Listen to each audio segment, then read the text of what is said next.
Hello. May the peace of our Lord Jesus Christ come upon your life and your family today and always. I wish that the grace of the Father be poured out upon your household and that the fire of the Holy Spirit warm your heart through this message and ignite in you a burning desire to seek more of God and grow in wisdom. Amen. Today, I come to share a word that the Holy Spirit has placed in my heart so that you may experience the transformation and power of God's love in your lives. So, let us pray for the fulfillment of God's promise. And for that, I want to read with you Ezekiel 37. Ezekiel, in his vision of the dry bones, teaches us a lesson of great importance for our days. God is capable of bringing life out of death. When we look at the world around us, we may feel surrounded by death and despair. But Ezekiel's message is a message of hope, a message that God is able to transform the driest and most lifeless into something alive and full of hope. This message of hope is especially relevant for the days we live in. As we face health crises, political and social conflicts, and economic uncertainties, it's easy to feel discouraged and hopeless. But, just as God brought life from dry bones in Ezekiel, He is able to bring life and hope to our days.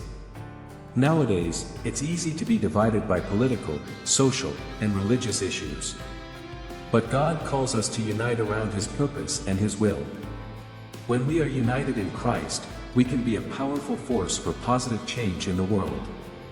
Therefore, we should pray for spiritual restoration in our days, so that people may experience the transformation and power of God's love in their lives. We should pray for unity in Christ, both within and outside the church.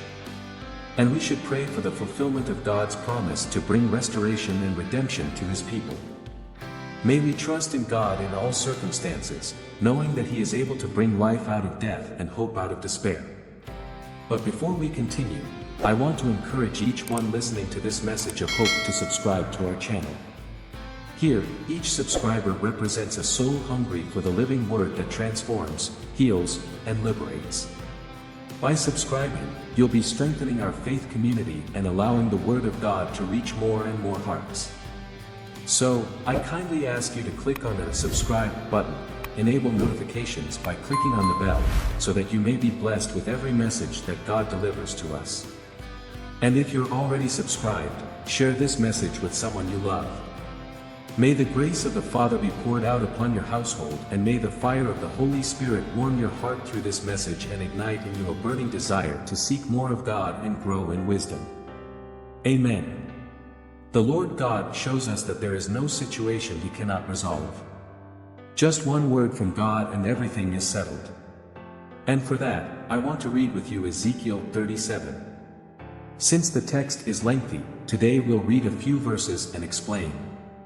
The word says in verses 1 to 10, "The hand of the Lord was upon me, and carried me out in the spirit of the Lord, and set me down in the midst of the valley which was full of bones.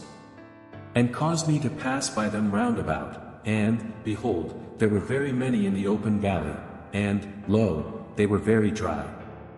And He said unto me, Son of man, can these bones live? And I answered, O Lord God, Thou knowest. Again He said unto me, Prophesy upon these bones, and say unto them, O ye dry bones, hear the word of the Lord. Thus saith the Lord God unto these bones, Behold, I will cause breath to enter into you, and ye shall live. And I will lay sinews upon you, and will bring up flesh upon you, and cover you with skin, and put breath in you, and ye shall live, and ye shall know that I am the Lord. So I prophesied as I was commanded, and as I prophesied, there was a noise, and behold a shaking, and the bones came together, bone to his bone. And when I beheld, lo, the sinews and the flesh came up upon them, and the skin covered them above, but there was no breath in them. Then said He unto me, Prophesy unto the wind, prophesy, Son of man, and say to the wind, Thus saith the Lord God, Come from the four winds, O breath, and breathe upon these slain, that they may live. So I prophesied as He commanded me, and the breath came into them, and they lived, and stood up upon their feet, an exceeding great army. Ezekiel 37 verses 1 to 10 presents the vision of the dry bones that God gives to the prophet as a sign of Israel's restoration. The valley full of dry bones symbolizes the spiritual condition of Israel at that time, dead and hopeless. But God, in His sovereignty and power, shows Ezekiel that He is able to bring life even to what seems impossible. God questioned Ezekiel, "Son of man, can these bones live?" was asked to emphasize that, although humanly speaking Israel's restoration seemed impossible, nothing is impossible for God. The prophet acknowledges this in his response, "Sovereign Lord, you alone know." God then commands Ezekiel to prophesy over the dry bones and promise Israel's restoration. The Hebrew word for prophesy means to speak on behalf of God, and that's what Ezekiel does as he proclaims God's message to the dry bones. The power of God's prophetic word is evident when the bones begin to come together, muscles and flesh form, and breath enters them, causing them to rise like a mighty army. The resurrection of the dry bones symbolizes Israel's restoration as a nation. Just as the bones were dead and lifeless, Israel was spiritually dead and hopeless. But God promised that He would bring life to them again. God's promise to bring life to the dry bones is similar to His promise to bring life to those spiritually dead, Ephesians 2 verses 1 to 5. When God puts His Spirit in Israel, it symbolizes the spiritual renewal that will occur with the nation. God is able to transform a dead and hopeless nation into a living and vibrant one again. This vision also has implications for today. Like Israel, we too were dead in our sins and separated from God. But God, in His mercy and grace, gave us spiritual life through Jesus Christ. Just as the dry bones were revived by God's prophetic word, we too were revived by God's word, which is the Bible, 1 Peter 1 verse 23. In verses 11 to 14, we have 11 Then He said unto me, Son of man, these bones are the whole house of Israel. Behold, they say, Our bones are dried, and our hope is lost. We are cut off for our parts. 12 Therefore prophesy and say unto them, Thus saith the Lord God, Behold, O my people, I will open your graves, and cause you to come up out of your graves, and bring you into the land of Israel. 13 And ye shall know that I am the Lord, when I have opened your graves, O my people, and brought you up out of your graves. 14 And shall put my spirit in you, and ye shall live, and I shall place you in your own land. Then shall ye know that I the Lord have spoken it, and performed it, saith the Lord. Here, the divine interpretation of the vision of the dry bones is presented, showing that the vision was a sign of Israel's restoration. God clarifies to Ezekiel that the vision does not refer to the physical resurrection of dead individuals, but rather to the spiritual renewal of the nation of Israel. God explains that the dry bones symbolize Israel, which was spiritually dead and without hope of restoration. The statement, Our bones are dried up and our hope is gone, we are cut off, demonstrates the lack of hope and despair of the Israelites in their situation. However, God promises Ezekiel that He Himself will bring life to Israel. God declares that He will open Israel's graves and bring them back to their own land. This indicates that God has the power to fully restore Israel, including its land, its culture, and its nation as a whole. The Lord promises that He Himself will do this and that Israel will know that He is the Lord. God continues the promise of Israel's restoration, saying that He will put His Spirit in Israel, and they will live again. This promise is a sign of Israel's spiritual renewal, in which God will bring new and renewed life to the nation. It is important to note that the promise of God's Holy Spirit is a fulfillment of God's promise of a new covenant with His people, Jeremiah 31 verses 31 to 34. God's new covenant with His people is inaugurated through Jesus Christ, who is the source of spiritual life and the guarantee of spiritual renewal not only for Israel but for all humanity. So this promise is for me and for you too. Amen. God's promise to restore Israel, to put His Spirit in His people, and to bring new and renewed life is a demonstration of His grace and mercy, which are seen in Christ. As Christians, we are called to trust in God's promise of renewal and new life and to proclaim this hope to all nations. In verses 15 to 28, we have, The word of the Lord came again unto me, saying, Moreover, thou son of man, take thee one stick, and write upon it, for Judah, and for the children of Israel his companions. Then take another stick, and write upon it, for Joseph, the stick of Ephraim, and for all the house of Israel his companions. And join them one to another into one stick, and they shall become one in thine hand. And when the children of thy people shall speak unto thee, saying, Wilt thou not shew us what thou meanest by these? Say unto them, Thus saith the Lord God, Behold, I will take the stick of Joseph, which is in the hand of Ephraim, and the tribes of Israel his fellows, and will put them with him, even with the stick of Judah, and make them one stick, and they shall be one in mine hand. And the sticks whereon thou writest shall be in thine hand before their eyes. And say unto them, Thus saith the Lord God, Behold, I will take the children of Israel from among the heathen, whither they be gone, and will gather them on every side, and bring them into their own land.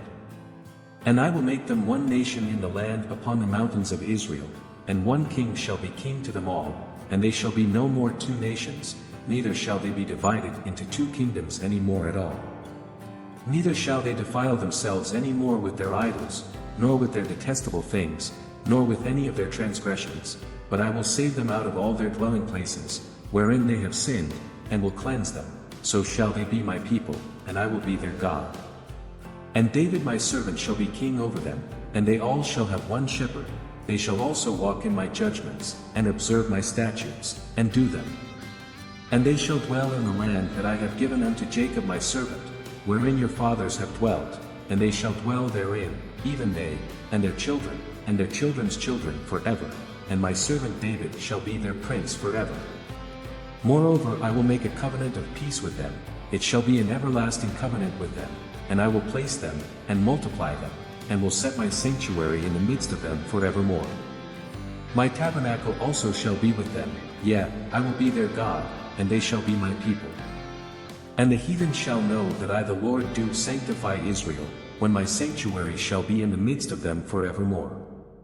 The final verses of Ezekiel 37 verses 18 to 28 present the second vision given to Ezekiel, which presents the image of the two pieces of wood united to symbolize the reunification of the tribes of Israel. God clarifies the meaning of the vision and promises a new covenant with his people. God commands Ezekiel to take the two pieces of wood that have been united and show them to the exiled Israelites. He declares that he will gather all the tribes of Israel and bring them back to their own land. God will purify them from their transgressions and give them a renewed heart to follow him. God also promises to establish an everlasting covenant of peace with his people. This new covenant will be very different from the previous covenant, which was repeatedly broken by the Israelites. God promises that he will establish a temple and a sacred place among his people, and that he will be their God and they will be his people. God also promises to establish a new leader for his people, a descendant of David. This leader will be a shepherd to his people, guiding them in righteousness and peace. This figure is often identified as the Messiah, who is the ultimate fulfillment of God's promise of restoration and redemption for his people. This vision has significant theological implications. The new covenant promised by God in Ezekiel is fulfilled in Jesus Christ, who established the new covenant through his sacrifice on the cross, Matthew 26 verse 28. The promise of Israel's national restoration is also fulfilled in Christ, who unites not only his Jewish people but also all nations in one body in Christ, Ephesians 2 verses 11 to 22. In conclusion, the vision of the two pieces of wood united in Ezekiel 37 verses 18 to 28 points to God's promise to reunify and restore his people, establish a new covenant of everlasting peace, and establish a just and compassionate leader. This vision has important theological implications for Christ's work in the new covenant and the unity of all nations in Christ. Glory to God. Lord our God and our beloved and dear Father, on this blessed day, I want to, oh my God, pray for your son, for your daughter. I want to ask you, my Father, to guard them, protect them, free them from all evils. I want my Father to thank you, from now on, for the small blessings, for the small signs that in these days I know that the Lord will bring to the life of your son, to the life of your daughter. I know that I am praying for people who have promises from the Lord, and your Spirit spoke to my heart that they were about to live old promises. Hallelujah. Blessings of old prayers that some have even forgotten about, but not you. May the day of your daughter, today, the day of your son, today, be a blessing to your glory and to your praise, and may they strengthen themselves in the Lord and in the power of your might every day. Use their lives, Father, so that people who need prayer may receive this prayer, through their lives. And every person who receives this prayer through them, may the Lord be able to use and bless them in a great and powerful way in the name of the Lord Jesus. Pray like this with me. Our Father who art in heaven, hallowed be thy name, thy kingdom come, thy will be done, on earth as it is in heaven. Give us this day our daily bread, and forgive us our debts, as we forgive our debtors, and lead us not into temptation, but deliver us from evil. For thine is the kingdom, the power, the honor, and the glory, today, tomorrow, and forever. And you say amen. Say glory to God, amen. Take possession of this prayer, of this word, and believe. Do not forget what God is telling you. Thank Him for the small blessings, for the small signs that will come into your life in the next few days. May God use you.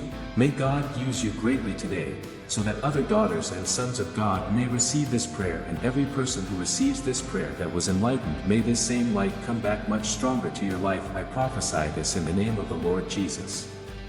Let us raise our voice and our heart in prayer. Let us strengthen our faith and thank God for the blessings that He is already pouring out upon us. And remember, proceed with faith, thank daily, and prepare yourself to witness the glorious fulfillment of God's promises in your life. May God bless you greatly, may He guard every step you take, and may the small graces of everyday life be the prelude to the wonderful chorus of blessings that is to come. Amen. Thank you for being here with me, praying together, listening to the Word. I believe that there will be a move of the Holy Spirit, with healing, deliverance, and restoration in all areas of our lives. So I ask you to walk with me here, because I want to pray for you. I want to pray together with you and bring you words that will revive your faith. And please don't forget to share with your friends, your family, in WhatsApp groups, on Facebook. Let's spread the word of God, because that's what the world needs. Amen. I'll see you in the next video. God bless you.